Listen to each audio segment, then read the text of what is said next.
quando eu fui, e aqui dou de presente para você, Inabalável, ele é, na verdade, uma releitura do livro de Jó. Por quê? Porque Jó era um homem muito intenso. E eu gostaria de dizer para as pessoas, estou com a Sagrada Escritura aqui, leia Jó. Gente, eu vou ler, quem me acompanha, eu mandei um para você com um print com todos os detalhes possíveis. Eu gostaria de lembrar as pessoas, leia o livro de Jó. Eu vou ler no Experiência de Deus. Tá. Eu faço depois uma leitura orante. Mas Jó era um homem que ele era temente a Deus. Me permita voltar um pouco antes. Havia um pensamento na Bíblia, no Antigo Testamento, que pensava assim: se a pessoa for boa, ela vai ter saúde. Se ela for ruim, ela vai estar doente. Se ela for boa, ela vai ter riqueza. Se ela for má, ela vai ser pobre. Se a pessoa for boa, ela será filha de Deus, se não, será condenada. Tá bom. Começa a criar no Antigo Testamento uma contínua reflexão por que pessoas boas sofrem. E Jó... Porque criança sofre, né? Porque criança sofre. Jó é o primeiro a questionar esse assunto. Porque Jó era um homem inocente, temente a Deus, um homem que rezava, diz que ele fazia muita caridade. Mas teve um dia, começa assim Jó, que um dia o diabo foi diante de Deus. E Deus disse assim: por onde você andava? Eu andei pela terra.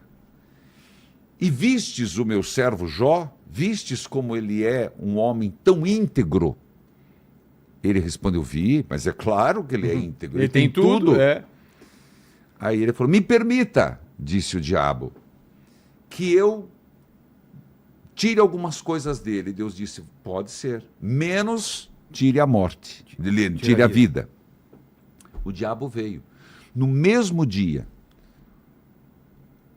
o rebanho foi roubado, a plantação pegou fogo, os filhos morreram e Jó não bravejou, não se revoltou contra Deus. Ele sentiu, ele não era um homem que não tinha sangue, sentiu, mas não se rebelou contra Deus. O diabo voltou. Por onde você andava, diabo? Andava pela terra. Viu que Jó não se revoltou contra mim? Ah, tá, mas uma pessoa com saúde, ela teme a Deus. Me permita que eu toque no seu corpo, menos tire-lhe a vida. O diabo veio e ele pegou lepra. Putz. Então, eu começo o livro mostrando isso, e eu trouxe na Bíblia aqui, que depois de tudo que aconteceu, ele raspou a cabeça, cheio de lepra. É uma das imagens mais fortes para mim na Bíblia. O corpo cheio de lepra, cabeça raspada, ele quebrou um vaso e pegou cacos de tamanha coceira que ele tinha. Mas ele responde: nasci nu, Jó capítulo 1, sem nada, e sem nada vou morrer. O Senhor Deus, o Senhor deu, o Senhor tirou. Louvado seja Deus. Poxa. Que atitude é essa? Às vezes a gente com uma unha encravada, às vezes não dá certo, sabe, coisinhas simples na vida da gente, Vilela. Qual a primeira pessoa que a gente põe em culpa? Em Deus. Em Deus. Nós temos que tomar cuidado. Nós temos direito de reclamar.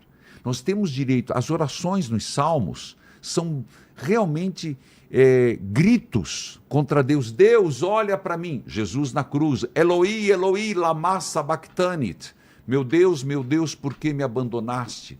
Mas no final desse salmo que é rezado, diz assim: apesar de tudo, eu louvarei ao meu Senhor. Jó, ele nu saí do seio de minha mãe, nu voltarei. Louvado seja Deus. Ele me deu, ele me tirou. Louvado seja Deus. Eu pergunto para quem está nos acompanhando: e se de repente nos tirasse o carro, o emprego, os filhos, uma vida ceifada antes da hora. A pessoa vai chorar? Vai. Jesus chorou, mas Jesus chorou o choro da esperança e não o choro dos desesperados. Existem dois tipos de choro. O choro dos desesperados são aqueles que não têm esperança e fé.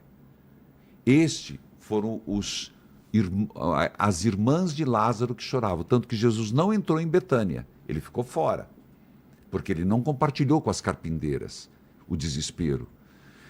As pessoas não querem perder mais nada. Então, a pergunta é, por que o sofrimento? Por que Jó sofreu? Nos desígnios de Deus, a mesma pergunta, por que Cristo morreu na cruz? Foi ao acaso? Não.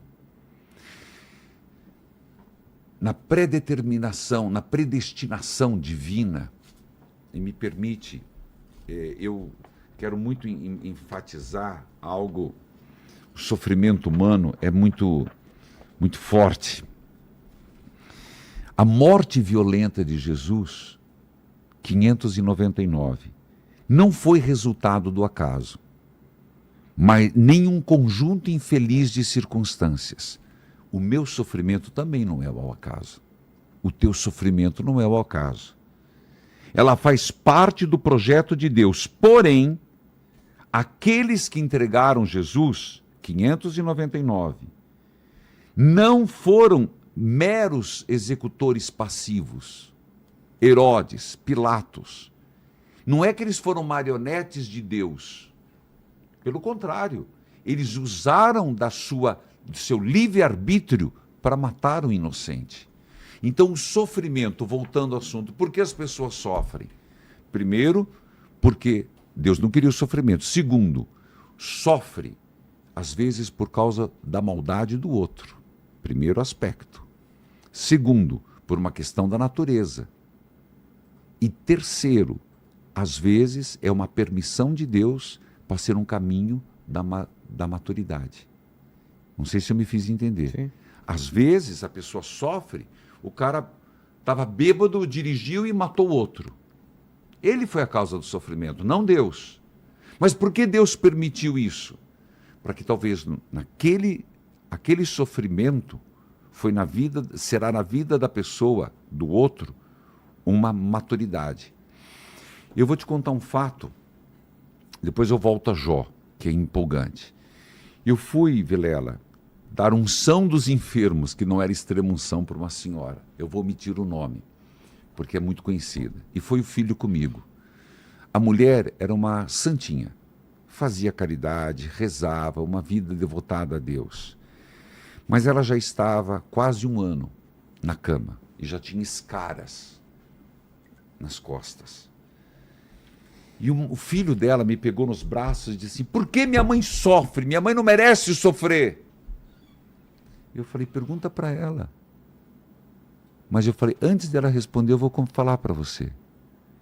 Por vocês. Aí eu falei, fulana, a senhora está sofrendo muito, sim. A senhora encontra sentido nesse sofrimento? Ela falou, eu pedi para viver mais e sofrer. Eu falei, por quê? Aí eu falei, a senhora consegue falar um pouquinho mais alto? Porque eu estou vendo os meus filhos, todos desorientados na vida. Então, eu ofereço e pedi a Deus que me prolongue a minha vida, mesmo com sofrimento, para que meus filhos voltem para Deus. Poxa. Ele escutou, ele chorou muito. E eu entendi a grande lição do sofrimento. Que o sofrimento é uma pedagogia divina de nos aproximar para Ele. É aquela história, você não volta pelo amor, você volta pela dor. Daí, eu me dei conta, no Inabalável, Vilela, que aparece a mulher de Jó. Existe um quadro, se você procurar, procure a mulher de Jó, já que nós temos esse recurso. Uma pintura? Uma pintura, famosérrima. E ela chega no escuro, com uma lanterna, e ele está todo porolento. E ela olha com com altivez, olha para ele dizendo: você vai aceitar isso que Deus está fazendo? Blasfeme contra Deus. Quantas vezes a mulher aqui não é a mulher só, a mulher do... E é direitos públicos, viu? Olha lá. Essa. Não, é uma outra, essa é uma, e tem uma outra que ela está com uma lanterna, assim, uma vela, perdão, uma vela. É um artista muito famoso. Mas, no fundo, é isso. Quantas vezes pessoas, companheiros que chegam, e ao invés de fazermos refletir a nossa vida, nos levam para uma rebeldia contra Deus. E depois vem os amigos, entre aspas, os amigos de Jó, o sofrimento. Existem 3 amigos principais, que é Bildade, Elifaz e Zofar. Basicamente, os 3 amigos ficam desesperados e sentam em torno de Jó. Ficam lá uma semana. E às vezes as pessoas acham que você vai visitar um doente, você tem que falar alguma coisa. Caramba, se você não tem nada que falar, fique quieto. Não fale nada. A presença já é o suficiente. Então eu comecei a refletir, e isso me angustiou muito. Porque às vezes as nossas palavras não constroem. Há certos conselhos que deveriam, como diz Jó em um determinado momento, por que vocês não ficam calados? Perder a oportunidade de se passarem como sábios. Fiquem calados. Porque os 3, na nossa vida também, muitas vezes, Vilela, exatamente, essa imagem fortíssima, é de um grande pintor, que olha a altivez com que ela vem de vermelho, que é majestático, e levanta o rosto dele, dizendo assim: está vendo onde você chegou? Valeu a pena acreditar nesse Deus? Se revolte contra Deus. O mundo está fazendo isso conosco. O mundo está fazendo isso conosco. E às vezes a gente quer entender o sofrimento, eu diria, beldade. Ele tem palavras bonitas. Perdão, Bildade. Mas ele diz assim: Jó, você pecou. Quantas vezes, às vezes a gente pensa assim que a pessoa é pobre porque ela pecou, ela está doente porque ela pecou. Jesus já aboliu isso. O dia que tinha aquele jovem, aquele cego de nascença, que perguntaram: quem pecou, Jesus? Foi ele, os seus pais ou seus avós? Jesus disse: não, ninguém pecou. É para a glória de Deus. O sofrimento também pode ser para o nosso encontro com a glória de Deus. Não é para Deus ser glorificado. Nosso encontro com a glória de Deus. Ele tem uma lógica. Um dos amigos de Jó, não dá para entender o sofrimento com a lógica. Você consegue entender tudo na tua vida pela lógica? Não. Como explicar o amor pela lógica, né? Exatamente. Não é lógico. Então, o livro de Jó que eu indico para as pessoas lerem é você não entender tudo na lógica humana. A lógica humana é falha. Há muitas coisas que nós temos que pensar que ela vai além disso. Ela vai no mistério divino. Como entender o Cristo morrendo na cruz? O homem mais santo, mais honesto, mais humilde, verdadeiramente Deus, verdadeiramente homem, merecia a cruz? De jeito algum. Então, cuidado com esses termos que a gente vem tentando entender o sofrimento. Por que as pessoas sofrem? Tudo tem um porquê. Tudo tem um sentido. E esse sentido, cada um tem que passar pelo seu próprio sofrimento.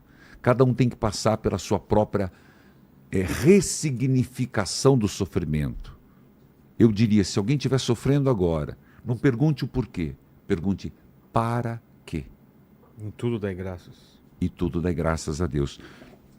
Em tudo dai graças ao Senhor. No saí do ventre da minha mãe, no voltarei. Deus deu, Deus tirou. Louvado seja Deus. Mas o mais interessante, no final do livro de Jó, é a gente perceber uma coisa. Que ele disse assim: Deus, antes eu só ouvia falar de ti.